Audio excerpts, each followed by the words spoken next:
नमस्कार दोस्तों, जय श्री कृष्णा, राधे राधे। श्रीमद् गीता के 8वें अध्याय का महत्व। भगवान शिव कहते हैं, हे देवी, अब 8वें अध्याय का महत्व सुनो। उसके सुनने से तुम्हें बड़ी प्रसन्नता होगी। लक्ष्मी जी के पूछने पर भगवान विष्णु ने उन्हें इस प्रकार 8वें अध्याय का महत्व बतलाया। भगवान बोले, दक्षिण में आमर्दकपुर नामक एक प्रसिद्ध नगर है।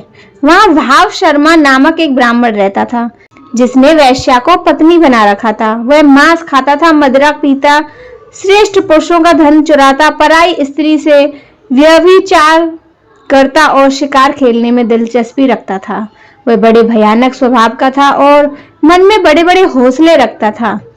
एक दिन मदिरा पीने वालों का समाज जुड़ा था।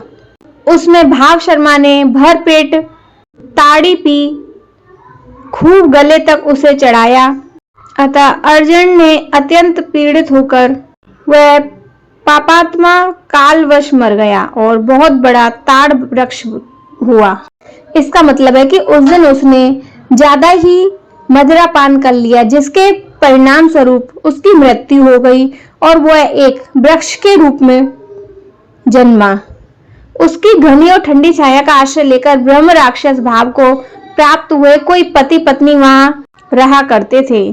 उनके पूर्व जन्म की घटना इस प्रकार है। एक कुशीवल नामक ब्राह्मण था, जो वेद वेदांत के तत्वों का ज्ञाता, संपूर्ण शास्त्रों के अर्थ का विशेषज्ञ और सदाचारी था। उसकी स्त्री का नाम कुमति था। वह बड़े खोटे विचार की थी। वह ब्राह्मण विद्वान होने पर भी अत्यंत लोभवश अपनी स्त्री के साथ प्रतिदिन भैंस, काल पुरुष और घोड़े आदि दानों को ग्रहण किया करता था, परंतु दूसरे ब्राह्मणों को दान में मिली हुई कौड़ी भी नहीं देता था। वे भी दोनों पति पत्नी कालवश मृत्यु को प्राप्त होकर ब्रह्म राक्षस हुए। वे भूख और प्यास से पीड़ित हो इस पृथ्वी पर घूमते हुए उसी ताड़ वृक्ष के पास आए और उनके मूल भाग में विश्राम करने लगे। पत्नी ने पति से पूछा, नाथ, हम लोगों का यह महान दुख कैसे दूर होगा? ब्रह्म राक्षस योनि में किस प्रकार हम दोनों को मुक्ति मिलेगी? ब्राह्मण ने कहा, ब्रह्म विद्या के उपदेश, अध्याय तत्व के विचार और कर्म की विधि के विधान, किस प्रकार संकट से छुटकारा मिल सकता है? पत्नी ने पूछा कि पुरुषोत्तम, वह ब्रह्म क्या है, अध्यात्म क्या है और कर्म कौन सा है? उसकी पत्नी इतना कहते ही जो आश्चर्य की घटना घटित हुई उसको सुनो। उपयुक्त वाक्य गीता के 8वें अध्याय का आधा श्लोक था। उसके श्रवण से वह वृक्ष उस समय ताड़ के रूप को त्याग कर भाव शर्मा नामक ब्राह्मण हो गया।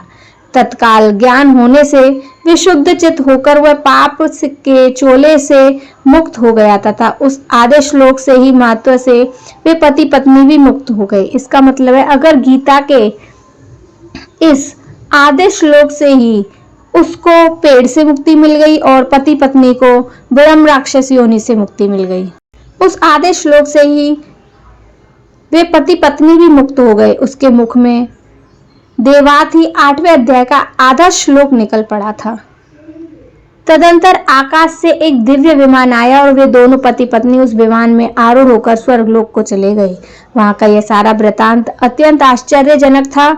उनके बाद उस बुद्धिमान ब्राह्मण भाव शर्मा ने आदर पूर्वक उस आधे श्लोक को लिखा और भगवान जनार्दन की आराधना करने की इच्छा से वह मुक्तिदायिनी काशीपुरी में चला गया। वहां उस उद्धार बुद्धि वाले ब्राह्मण ने भारी तपस्या आरंभ की। उसी समय क्षीर सागर की कन्या भगवती लक्ष्मी ने हाथ जोड़कर देवताओं के भी देवता तत्पति जनार्दन से पूछा, हे नाथ, आप सहसा नींद त्याग कर खड़े हो गए हो। शिव भगवान कहते हैं, देवी, काशीपुरी में भागीरथी के तट पर बुद्धिमान ब्राह्मण भाव शर्मा मेरे भक्ति रस से परिपूर्ण होकर अत्यंत कठोर तपस्या कर रहा है। वह अपनी इंद्रियों के वश में गीता के 8वें अध्याय के आधे श्लोक का जप करता है। मैं उसकी तपस्या से बहुत संतुष्ट हूँ। बहुत देर से उसकी तपस्या के अनुकूल फल का विचार कर रहा था। प्रिय, इस प्रकार वह फल देने को मैं खड़ा हो गया हूँ। पार्वती जी ने पूछा, भगवान श्री हरि सदा प्रसन्न होने पर भी जिसके लिए चिंतित हो उठे हैं, उस भगवत भाव शर्मा ने कौन सा फल प्राप्त किया?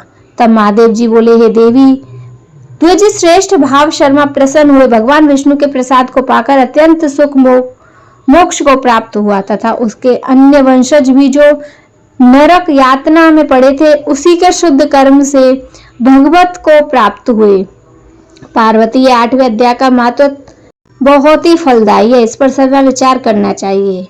तो दोस्तों, यह था गीता के 8वें अध्याय का महत्व। जय श्री कृष्णा, राधे राधे।